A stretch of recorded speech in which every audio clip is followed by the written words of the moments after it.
शिव पुराण उमा संहिता अध्याय 30वां सृष्टि रचना क्रम।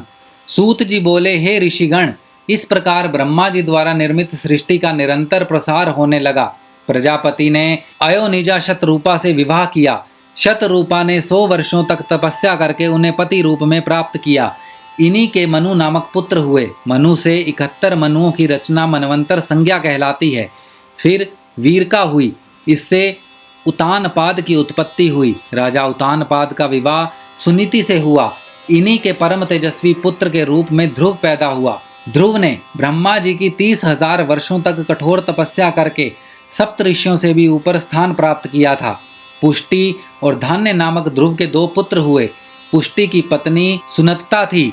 उनसे रिपु, रिपुंजय, विप्र, नकल, वृष, तेजा नामक 5 पुत्र पुष्टि को प्राप्त हुए।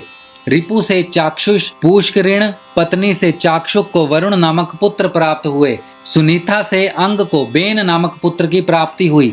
बेन के शरीर से ऋषिगण ने मंथन किया। उनके दक्षिण हाथ से राजा पृथु पैदा हुए, जो भगवान विष्णु के अवतार थे। पृथु ने पृथ्वी का दोहन किया ताकि प्रजा का हित हो सके। इनके विजिताश्व और हर्याश्व नामक 2 पुत्र हुए। शिखंडनी ने वीरवर्णी से विवाह किया। इनसे प्रजापति की प्राप्ति हुई, जो कि सोम के अंश थे।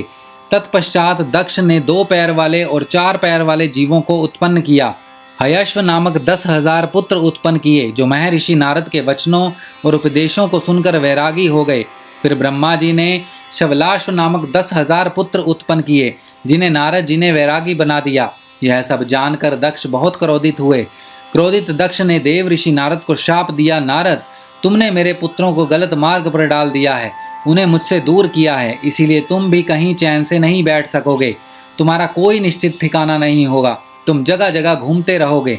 पुत्रों के बाद दक्ष की 13 कन्याएं हुई, जिनका विवाह कश्यप, अंगिरा, कृष्णाश्व एवं चंद्रमा से हुआ।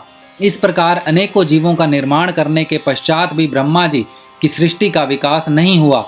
तब उन्होंने मैथुनी सृष्टि का सृजन करने के बारे में सोचा। उमा संहिता अध्याय 30वां समाप्त।